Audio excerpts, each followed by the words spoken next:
Magobo mume wangu, kiukweli kwenye hili mimi sijakuelewa. Sakina tumemuokota, sio mtoto wetu wa kumzaa. Inakuwaje leo hii unakuja kuandika urithi eti wapate sawa yeye na mtoto wetu? Hili linawezekana vipi?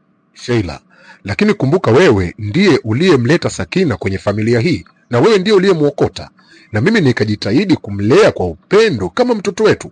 Lakini mbali na hayo, Sakina amekuwa mtoto mwema sana kwetu, amekuwa faraja, lakini amekuwa akiishi na mtoto wetu kwa upendo sana, naye anajua yule ni dada yake. Sasa sio jambo jema sana kuwatenga na wakati hawa wote ni watoto. Kimsingi mimi namtazama Sakina kama mtoto wangu, kwa sababu ndiye mtoto wa kwanza sisi kumpata katika njia ambazo naamini ni Mungu mwenyewe ametuletea huyu mtoto ili awe kama sehemu ya mtihani wetu, na tunapaswa kuushinda. Na ili kuushinda lazima tumpe upendo sawa na binti yetu. Ninachokiona labda kuna mpango wa siri uliokuwepo kati yako wewe na Sakina, kwa sababu haiwezekani mtu una mke na unafanya maamuzi bila kunishirikisha. Wakati unaandika huo wosia, mimi niliuona kwa bahati mbaya nikiwa kwenye mihangaiko yangu tu chumbani. Kwa nini usinishirikishe? Unataka kumaanisha nini? Naweza kuwa na mpango gani wa siri na mtoto mdogo kama Sakina? Unanitukana Sheila, ninakuuliza wewe, unanitukana matusi ya rejareja. Magobo, wewe ndio umeanza kunivunjia mimi heshima. Huwezi kufanya maamuzi peke yako kwenye mustakabali wa mali ambazo ni zetu wote. Au hizi mali umetafuta peke yako? Kwa upendo gani uliokuwa kwa mtoto huyu, na mtoto mimi ndio nilimleta? Kwa nini mimi siwe na uchungu kuliko wewe? Nakwambia hivi, huyo mtoto umemtafutia matatizo. Ni kweli nilikuwa nampenda, lakini kwa hili kuna kitu nahisi hakiko sawa. Hakutokuwa na amani humu ndani. Sheila, kuna wakati lazima uelewe alama za nyakati na uelewe ujumbe ambao unaweza kutumiwa katika hali ya lazima uelewe alama za nyakati na uelewe ujumbe ambao unaweza kutumiwa katika hali ambayo si ya kawaida. Huyu mtoto wewe unamtazama kama mtoto tu wa kawaida, lakini kumbuka, tangu umempata Sakina, maisha yetu yamebadilika. Hata mimi nikaanza kupanda ngazi viwango vya juu sana katika mambo yangu ya kazi, na tukafanikiwa kimaisha. Hatukuwa hivi. Kwa hivyo mimi naelewa huyu Sakina ni kama baraka katika maisha yetu. Ni kwa nini sasa unataka kuanza kufanya vitu ambavyo mimi binafsi naona kama unaanza kumjengea chuki huyu mtoto, kwa sababu tu eti nimeandika mirathi atakuwa akirithi urithi sawa na mtoto wetu? Wote ni watoto wetu. Mimi sidhani kama kuna shida, Sheila, na naomba mjadala tuufunge na nisije nikasikia tatizo lolote linampata Sakina kutoka leo. Kwa heri.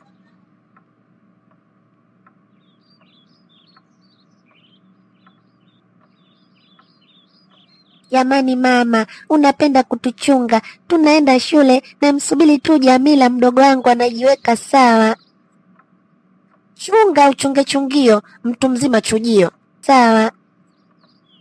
Chunga uchunge chungio, mtu mzima chujio. Nisikilize we mtoto, kwanza leo sitaki kusikia unaniita mimi mama yako. Mimi sio mama yako. Kwani hujui Kamili nikuokota tu nikakuleta hapa nikufanyie msaada, tumekulea tu kwa kukusaidia. Unavoniita mama, mimi nimekuzaa. Mama, kwani unasema maneno hayo? Mama, kwani unasema maneno hayo? Mbona umebadilika ghafla? Sio kawaida yako kusema hivyo. Sakina, kama unataka amani kwenye nyumba hii na unataka tuendelee kuelewana kama zamani, nataka uniambie ukweli wote. Kama unataka amani kwenye nyumba hii na unataka tuendelee kuelewana kama zamani, nataka uniambie ukweli wote. Baba yako wewe anakufanyaga nini? Kuna nini kinaendelea kati yako na baba yako? Hata kama anakufanyaga mambo ya kukulazimisha, wewe sema, mimi nitakusaidia. Kuna polisi, kuna dawati la jinsia, kuna kila kitu sasa cha kuwatetea wanawake. Mwenye nchi yenyewe mama yetu, mama anatusikiliza sisi wanawake wenzie. Kwa hiyo wewe niambie, kama amekuletea ujinga, alikuwa anakutomasa tomasa au kuna vitu anakufanyaga, niweke wazi. Usifiche mwanangu, labda unashindwa kufanya hivyo, alikuwa anakutisha. Niambie, baba yako anakufanyaga nini? Haiwezekani mtu akurupuke tu kuandika kwenye mirathi. Mama, ni kama sikuelewi unamaanisha nini? Mama, ni kama sikuelewi unamaanisha nini? Sakina, wewe ushakuwa mtu mzima, usijifanye mtoto uelewi. Nimekuja hapa nataka kuchukua ushahidi ili nikamilishe ninayoyafikiria kichwani mwangu. Yaani inamaanisha hivi, wewe ukiwaga labda chumbani babako aje kukuingilia hivi, mimi nikiwasipo akakushika mwilini, haijawahi kutokea hilo jambo? Kama limetokea niambie, wala usiogope. Unanielewa vizuri? Maanake mwanaume barazuli anaweza kawa na mambo ya kijinga, ameshaanza leo kusema eti anakurahisisha mirasi, kesho atasema akuoe mke wa pili japo mtoto. Mimi nitaelewa vipi hapo? Si wanataka kuleta mambo ya mtifuano humu ndani tusielewane vizuri. Ndio nataka uniambie sasa mwanangu, nini kinatokea? Sababu najua gani. Baba ananipenda, ananiheshimu, anatutunza. Nasi tunamheshimu pia. Ni maneno gani unayoyasema? Baba anawezaje kufanya hayo unayoyasema wewe? Mama, kumbe upo huku. Shikamoo. Marahaba mwanangu Jamila, hujambo? Sijambo mama. Mbona chumbani kwetu leo kuna nini? Marahaba mwanangu Jamila, hujambo? Sijambo mama. Mbona chumbani kwetu leo kuna nini? Kuna nini? Usijali mwanangu, nipo kwenye uchunguzi wangu wa kijasusi intelijensia. Kuna mambo nilikuwa nayaona hayako sawa, ila achana nayo kwanza. Kimsingi mwanangu Jamila, kuanzia leo wewe utaenda shule. Huyu Sakina atabaki hapa nyumbani kwa sababu mimi nimechoka kufanya hizi kazi peke yangu. Kama mnavyojua hatuna house girl, ameshaenda nyumbani kwao. Kwa hivyo Sakina itabidi awe anasaidia kazi zote za nyumbani hapa, akae na mimi. Wewe utaenda shule, yeye atabaki. Hiyo sio sawa mama. Dada Sakina na akae na mimi. Wewe utaenda shule, yeye atabaki. Hiyo sio sawa mama. Dada Sakina anawezaje kufanya kazi na wakati anatakiwa awe shule? Kuhusu swala la mfanyakazi, baba alishatoa maagizo. Anawezaje kufanya kazi na wakati anatakiwa awe shule? Kuhusu swala la mfanyakazi, baba alishatoa maagizo. Na wewe, hebu tuliza kisemeo chako hiko. Tuliza kijambio mjinga we. Yaani mimi naongea unataka kujibizana na mimi, wewe unajua kuliko mimi. Wewe ndo unaweza kupanga hii familia kuliko mimi, mpumbavu nini? Hebu toka nenda shule.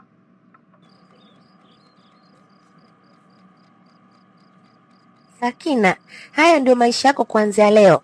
Kuanzia leo utakuwa unafanya kazi za ndani zote.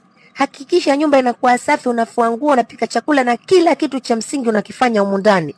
Utaenda shule baba yako akiwa anakaribia kurudi. Na baba yako akirudi hapa ukimwambia kinachoendelea chochote, utajua nitakachokufanya. Umenielewa? Yote yanayofanyika hapa yanabaki. Nahitaji kwenda shule. Ninafanya kazi za nyumbani mama, napoteza haki yangu ya msingi. Masomo yananipita. Tafadhali mama, ningeomba uniruhusu niendelee kwenda shule, alafu nikirudi ndio nifanye kazi za nyumbani. Yaani wewe mtoto, nakuchukia sana. Hadi najilaumu ni kwa nini nilikuleta kwenye ndio nifanye kazi za nyumbani. Yaani wewe mtoto, nakuchukia sana.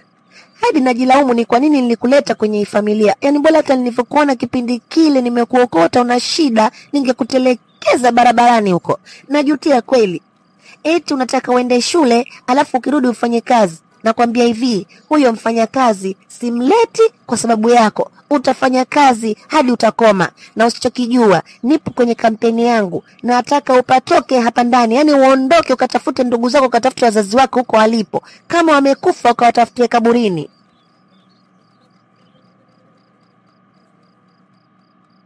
Wow, baba, karibu nyumbani. Hakika nilikumisi sana baba. Ni siku nyingi zilipita. Nakushukuru sana mwanangu Jamila. Nakushukuru sana mwanangu Jamila. Nimerudi baba yako, na nimerudi nikiwa mwenye afya tele na nguvu. Nilikumisi pia binti yangu. Yuko wapi Sakina? Mbona umekuja peke yako kunipokea na sio kawaida yenu? Ni lazima muambatane kunipokea siku zote. Yuko wapi mwenzako? Baba. Yuko wapi mwenzako? Baba, bora hata umerudi. Maisha hapa nyumbani sasa hivi yana changamoto.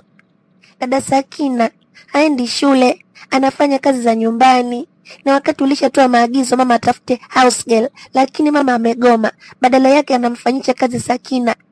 Na zaidi ya hapo, anamtesa na kumnyanyasa baba. Na nikijaribu kusema, mama ananizuia. Baba, hata mimi sijui ni kwa nini. Na mara nyingi ninapojaribu kuingilia, ananisema na kutishia kunipiga, akidai hayanihusu. Basi inabidi tu nikae kimya baba. Oh, vizuri, hakuna tatizo. Kwa kuwa umeshanipa taarifa, mimi nitajua nini nikifanya, kwa sababu mama yako ni binadamu ambaye ninamshangaa sana kwa sasa, kwa sababu wewe na Sakina ni mtu na mdogo wake. Ni kwa nini sasa anaanza kuwatenga?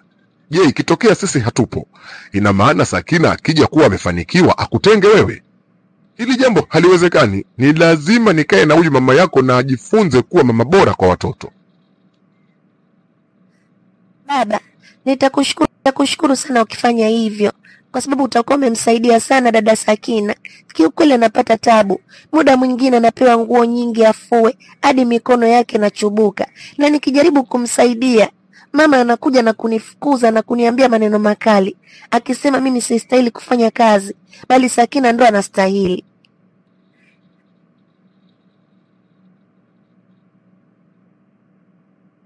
Mama, na hakuna changamoto yoyote. Nilikuwa naenda shule kila siku na mambo yote yako vizuri. Sakina, ni kwa nini unajaribu kunidanganya? Kwa sababu hata nikikutazama kwenye uso wako, maneno unayosema na lugha inayotoka kwenye macho yako pamoja na uso wako kwa ujumla havilingani. Yaonekana unanidanganya. Hebu niambie ukweli, kuna tatizo gani lililokuwa likiendelea hapa nyumbani kipindi mimi nikiwa sipo? Baba, kiukweli tuko sawa. Kama kungekuwa na tatizo lolote, ningekwambia, wala nisingehofia kukueleza. Mwanangu, sitaki kuamini kuwa mdogo wako Jamila amenidanganya kuhusu hali iliyokuwa ikiendelea hapa nyumbani. Kimsingi, kama kuna tatizo lolote, unatakiwa uniambie mimi. Mimi ndiye kichwa cha hii familia. Yawezekana kuna mambo unapitia alafu unakaa kimya, utaendelea kunyanyasika siku zote ambazo mimi sipo, na hili jambo mimi silitaki. Nataka katika nyumba hii tuishi kwa upendo, amani na umoja, kama namna tulivyokuwa tukiishi nyakati zote zilizopita. Sitaki shetani yoyote aingilie kutugawanya. Kwa hivyo, kama umeamua kunidanganya kwa hiari yako, ni sawa, lakini kaa ukijua nitajua ukweli wote kwamba nini kinaendelea kwenye hii nyumba.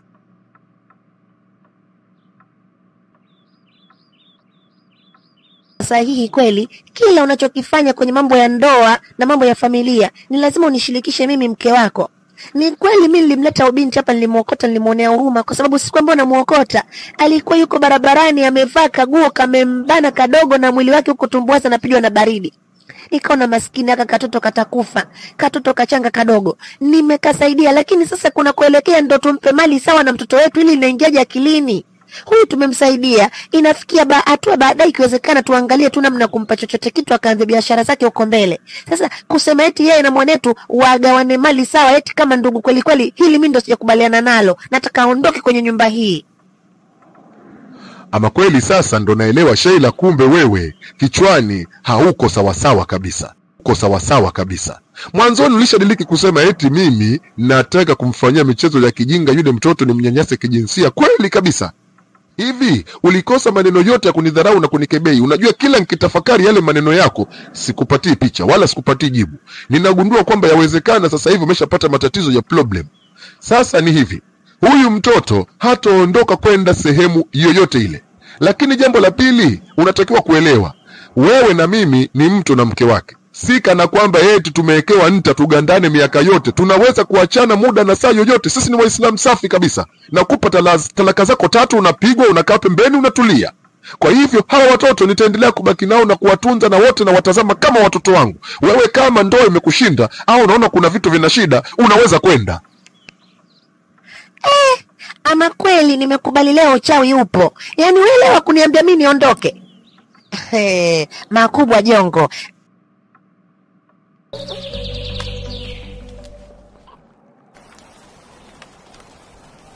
Mama, tafadhali naomba mnifungulie mlango niingie ndani. Baridi ni kali, mvua inanyesha, siwezi kulala hapa nje. Laana Sumaka, yaani umenisikiliza nikwambie kitu we Sakina, maisha yako Kwambie kitu we Sakina, maisha yako atakuwa magumu sana kama usipoamua kuondoka kwenye nyumba hii. Nilichokupa nafasi na fursa. Fanya unaloweza upatoke hapa, utuache tuendelee na maisha yetu. Hutaki. Sasa kama hutaki, utaendelea kulala nje hadi huyo baba yako anayekutetea atakaporudi. Huyo mwanaume ambaye sijui hata unampa nini mtoto mdogo kama wewe anaanza kwa upande wako. Lakini kwenye nyumba yangu hautakaa uingie ulale kamwe. Na kwambia utalala hapo hapo, na ikipita wiki moja hata hapo sitaki kukuona. Ukalale kwenye mastendi ya madaladala huko. Mama, ninaomba basi nilale hata usiku wa leo. Alafu kesho nitaondoka baada ya kujipanga. Sasa hivi ni usiku na mvua inanyesha leo. Alafu kesho nitaondoka baada ya kujipanga. Sasa hivi ni usiku na mvua inanyesha. Sina sehemu ya kwenda mama. Kumbe wewe Kiswahili uelewi vizuri wewe. Sasa ngoja nikuonyeshe mambo kwa vitendo. Manake nikiongea kumbe wewe Kiswahili uelewi vizuri wewe. Sasa ngoja nikuonyeshe mambo kwa vitendo. Manake nikiongea na tunapotezeana nguvu na muda. Umrango na ufunga, unanielewa? Sitaki ugonge, sitaki makelele yoyote. Kwanza sasa naenda kupumzika. Sasa nipigie kelele afu nitoke kwa mara ya pili, utaona nitachokufanya. Yaani wewe sijawahi kukupiga. Leo nakwambia nitakuteua viungo vya mwili, sio kukupiga. Utaenda kulazwa hospitali kwenye wodi ya mifupa. Si unaleta kujifanya uelewi. Sasa gonga mlango mimi nikiingia ndani.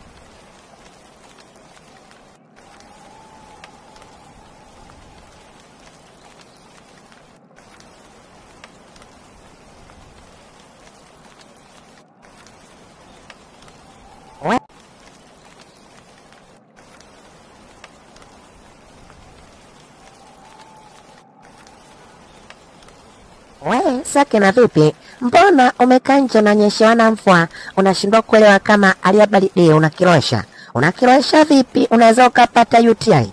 Hebu tafuta sehemu utulie, sehemu yenye uangalizi mzuri, ukae pembeni na mvua kidogo. Nende chumbani kwako kale usikote utoache walinzi nje, au umekuja kunibariki. Useme sawa, mtu umekaa umeshikwa siku nyingi, uja kukutana na mke mweusi ukaona ngoja nikambariki mkude. Useme mapema nikuelewe. Mjomba Mkude, mimi nina matatizo. Mama Mjomba Mkude, mimi nina matatizo. Mama amenifukuza, ameniambia nisiingie tena ndani. Nimekaa hapa, mvua inanyesha na hisi baridi. Najisi kuumwa. Umefukuzwa? Kwa nini sasa unafukuzwa? Kwa nini sasa unafukuzwa bila sababu za msingi? We hapa si kwa babako. Kwa nini ufukuzwe kwenye nyumba ya babako na wakati babako anawapenda sana? Mimi mwenye naelewa hilo. Hapana, huyo sio baba yangu. Hata sasa ndio nimejua ukweli. Kwa mama aliniokota. Sio wazazi, sio baba yangu. Hata sasa ndio nimejua ukweli. Kwa mama aliniokota. Sio wazazi wangu. Na ndio maana ameamua kunitesa. Lakini kinachonishangaza, mbona ameamua maamuzi haya ghafla? Hakuwa hivyo huko nyuma. Mjomba Mkude, naomba nisaidie kitu kimoja. Nataka nikawatafute wazazi wangu. Naomba nisaidie kwenda kwenye mtaa ule wa Mwembe Tayari. Ukanisaidia kuulizia ili kama kuna taarifa zozote kunihusu niende kwa wazazi wangu. Ama kweli ukistaajabu ya Musa utakutana na ya Firauni, kavaa fulana yake imeandikwa chata la puma na fira. Sasa wewe kwa nini sio mtoto wa familia hii? Na siku zote mimi nakujua wewe mtoto wa mzee Magobo. Imekwaje unasema eti kwenu Mwembe Tayari? Umefika vipi Mwembe Tayari na kivipi? Mama aliniambia huko ndiko alikoniokota. Kwenye kijiji cha Mwembe Tayari. Huko ndiko alikoniokota. Kwenye kijiji cha Mwembe Tayari. Na mtaa huo na jina hilo hilo. Nikifika hapo nitawapata wazazi wangu au kusikia historia yao. Sasa nisikilize kwa makini. Mtoto mzuri, umenielewa? Wewe nisikilize kwa makini. mtoto mzuri, umeelewa? Huwezi kuondoka hapa bila bosi mzee Magobo kurudi kusikia mambo yanayoendelea katika nyumba hii, kwa sababu mpango mbona kama umekuwa ghafla, mpango wa mwanamke peke yake. Babako aliniambia kabisa ni kuangalia nikutunze, itakuwa tatizo ntoili. Basi nitakutunza kweli, usijali Sakina, ila nawe utunzeke sasa. So nataka kutunzwa alafu utunzeke vizuri, usijione mtoto mzima. Wewe vipi? Aya, sasa ngoja nikwambie kitu. Nitaenda kukuficha kwenye kibanda changu cha ulinzi. Alafu utakuwa nakaa kule na kuletea chakula na vitu vyote vya muhimu hadi babako atakaporudi, tumweleze tatizo linaloendelea. Unavyoenda huko mwembe tayari babako naye ajue. Nisije kuingia mimi kwenye matatizo ya kiintelijensia. Ni karibu msichana wangu. Na nielewa, ni karibu kazi. Mjomba Mkude, hiyo ni hatari. Sasa ukinificha chumbani kwako na mama akija kugundua, Mkude, hiyo ni hatari. Sasa ukinificha chumbani kwako na mama akija kugundua, na wewe utapoteza kazi yako. Kwa hiyo ondoa mashaka. Mimi kama mtumwa na kazi yangu kuhakikisha natekeleza majukumu yangu kama mwanamke. Kama mtumwa na kazi yangu kuhakikisha natekeleza majukumu yangu kama mwanamke. Eti mimi sio mwanamke. Nachochanganyikiwa nini mtu alinajiita mwanamke sasa hivi hapa? Nitakuwa upinde bure. Mimi kama kijana siwezi kukubali kuona unateseka na wakati hauna hatia. Nakwambia nitakuficha kule hatakuona, alafu babako akirudi najua tutamwambia kila kitu. Na babako alishanipa maagizo ni kulinde nikutunze. Kwa hiyo siwezi kukubali uondoke kabla hajarudi. Twende nikakufiche, alafu akirudi babako tutajua tujadili vipi. Sasa utatulia hapa kuanzia leo, unanielewa? Huku mimi nikiwa naendelea kufanya mambo yangu ya kiintelijensia. Hakikisha utoki nje, unatulia humo, kila kitu nitakuletea, chakula na vitu vyote. Ila sasa ikitoka umebanwa naja, nitakuletea kopo hapa. Utakuona limwaga kwenye kopo. Sasa ikitoka haja kubwa sije itakwaje? Tuchimbe kishimo ama unatoa wazo gani sasa? Tushiriki mawazo na mpono niliangalia. Anko, mimi nitajitahidi kuvumilia kadri niwezavyo. Kama itatokea nimebanwa na haja, nitasubiri hadi usiku. Banwa na haja, nitasubiri hadi usiku. Alafu nitatoka kwa siri niende kujisaidia bila mama kuniona. Basi Sakina, kama unaweza kufanya yote hayo, wewe mwanajeshi kamili umenizidi hadi mimi. Wewe unaweza kulivumilia kojo wa mkojole ukalibana lisitoke. Mimi sikubaliani na wewe kwenye hili. Unawezaje kuniambia mtoto ametoroka nyumbani bila sababu yoyote ya msingi? Na isitoshe kutokea hapo nyuma mlikuwa na matatizo. Ulikuwa unanithibitishia kabisa umpendi, umtaki na unataka kumfukuza. Leo unaniambia mtoto ametoroka nyumbani. Mimi nawezaje kukuelewa tu kwa lugha rahisi ambayo unaisema kwenye kinywa chako? Unafikiri mimi ni mpumbavu? Leo utaniambia ukweli.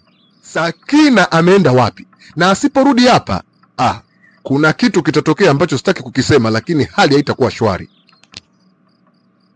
Magobo, kuna wakati unapoongea vitu unavipima unavichuja. Mtu ameniambia mtu unavipima unavichuja.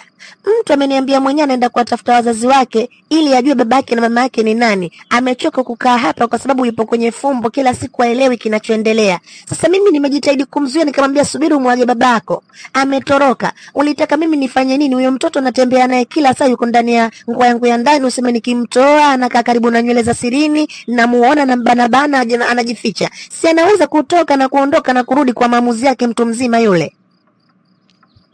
Sasa Sheila, ikiwa ni kweli huyu mtoto ameondoka kama unavyosema, kwa nini uso wako hauonyeshi hata chembe ya wasiwasi au kuonyesha hata namna fulani vya huzuni? Tena wewe kama mama uliyemuokota huyu mtoto, unajua mimi nashangaa. Wewe Sheila umepatwa na nini? Nilishakwambia tutarekebisha hilo swala la mirathi ulilosema. Tutatafuta mali chache za kumrithisha Sakina na nyingine tutamrithisha mtoto wetu nyingi zaidi. Sasa tatizo liko wapi? Basi jamani, habari za saizi kidogo. Samahani ni sana, kuna tukio la ajabu limetokea emergency. Mtoto Jamila ameanguka ghafla, mapafu yanamtoka mdomoni. Sasa sielewi nini kinachoendelea, tumwaini jamani asije kupoteza maisha. Mkude, unasemaje? Ni kama sija kusikia vizuri. Twende tumwai mwanangu. Mkude, nini kinakuweka hapa? Harakisha, fanya mpango, ita dereva tumwaishe hospitali mtoto kabla madhara hajatokea. ita dereva tumwaishe hospitali mtoto kabla madhara hayajatokea. Ndiyo hivyo wapendwa, pamoja na vipimo vyote inaonyesha ni dhahiri kuwa mtoto wenu anatakiwa kubadilishiwa figo, lakini zaidi anatakiwa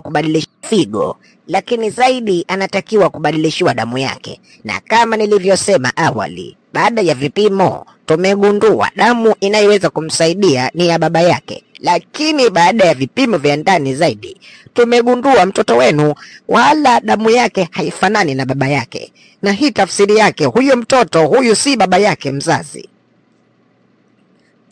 Dokta, sasa hayo majibu gani unayatoa hivyo ghafla bin vu? Majibu hayo unatakiwa unayatoa kwa kulinda ndoa, kwa kulinda heshima ya watu na faragha zao. Majibu hayo unatakiwa unayatoa kwa kulinda ndoa, kwa kulinda heshima ya watu na faragha zao. Unatakiwa uniite uniambie mwenyewe ili ndo nijue bomu linalipuka vipi. Unaenda kusema mbele ya mume wangu mtoto jamani eti damu hazifanani. Wewe dokta vipi?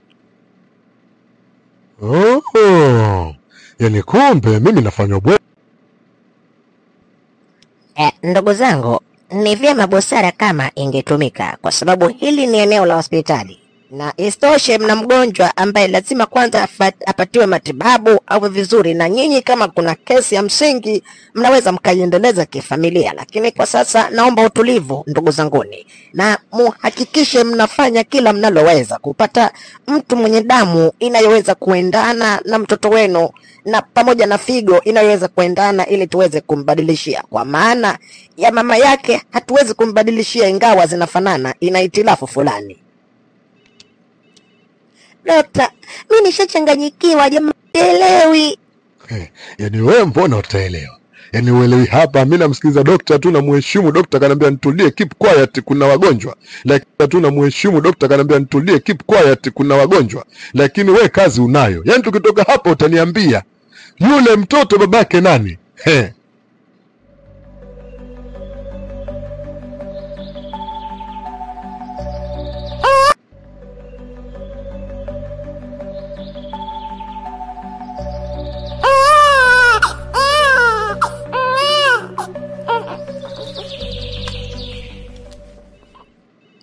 Sasa Magobo, ina maana wewe hujamsikiliza dokta.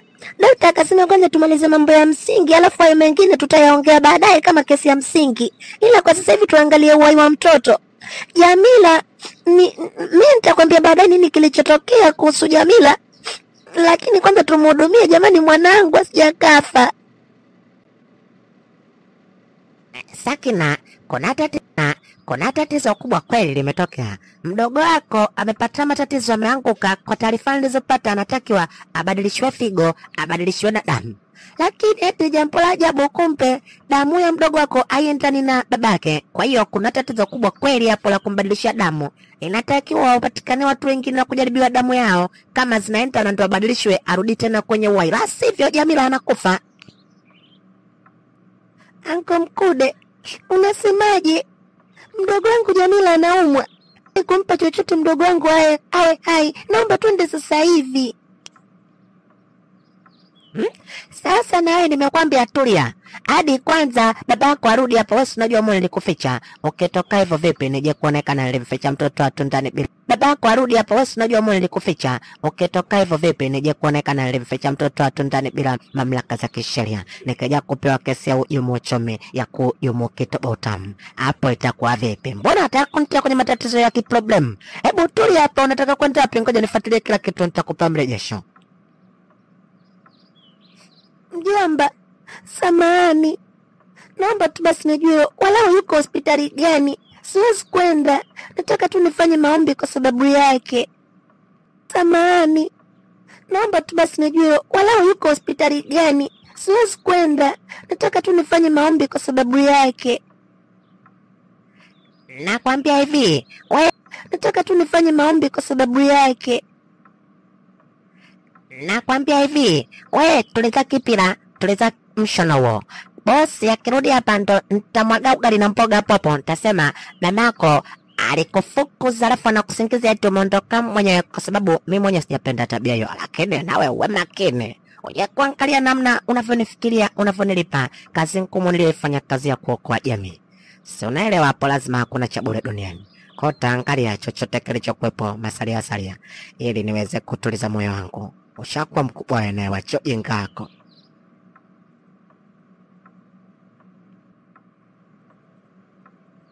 Dokta, habari ya... ana tatizo la kubadilishiwa damu.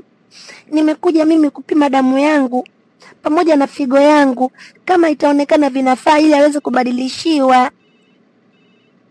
Oh, binti, pole. Wazazi wako walikuwa hapa muda sio mrefu na walikuwa na changamoto ya kupata mtu anayeweza kufanana hivyo vinasaba kwa ajili ya kumbadilishia mtoto wao.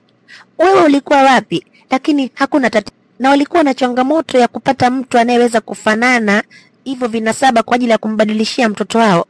Wewe ulikuwa wapi? Lakini hakuna tatizo, hujachelewa. Tutawasiliana na wazazi wako na inabidi ufanyiwe vipimo vya haraka kwa sababu mgonjwa yupo kwenye hali mbaya. Ndugu zangu, tumepata taarifa ya kushangaza na kushtusha kidogo hospitali, na baada ya kumfanyia vipimo vyote tumegundua damu yake inarandana kabisa na mtoto wenu Jamila, lakini pia zaidi hata figo yake inafanana, na hii imetudhihirishia kuwa watoto hawa wana damu moja. Tafsiri yake ni ndugu kamili ambao damu zao zinaweza kushirikiana. Dokta, Sakina gani? Sakina huyu mwanetu au Sakina Lioka? Mbona unanchanganya dokta? Huyu Sakina amepotea na mimi namtafuta muda mrefu. Dokta, hata mimi umeniweka njia panda. Huyo Sakina gani? Manake kwanza tukimuona ndo tutamjua. Na Dokta, hata mimi umeniweka njia panda. Huyo Sakina gani? Manake kwanza tukimuona ndo tutamjua. Na umesema vitu vyote vinafanana na mtoto. Basi huyo Sakina akamatwe jamani, vitu hivyo vitu awekewe mwanetu. Yaani mwanamke una roho mbaya wewe. Hujasema hata huyo Sakina ni nani tukae naye tumuombe tuongee naye. Roho mbaya wewe. Hujasema hata huyo Sakina ni nani tukae naye tumuombe tuongee naye kwa upendo. Wewe unawaza tu atolewe vitu vyake awekewe mtoto wako. Kesi yetu haijaisha. Wewe utaniambia vizuri kudadeki. Yaani mimi nalea watoto sio wangu, pumbavu zangu. Sina kizazi, mjinga mmoja. Hii ndoa ishakufa. Ngoja tumalize hili tu. Kimsingi kwa sababu hawa watoto wote ni damu yako, basi huyu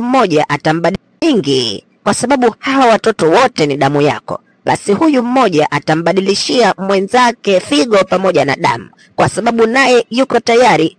Wewe tungeweza kubadilisha damu yako, lakini kwa bahati mbaya baada ya kufanya vipimo tumegundua damu yako ina maambukizi ya VVU. Kwa hiyo hatuwezi kumbadilishia mtoto. Isipokuwa huyu mwanao Sakina, pamoja na kuwa na matatizo fulani, damu yake inaweza ikaokoa maisha ya mdogo wake.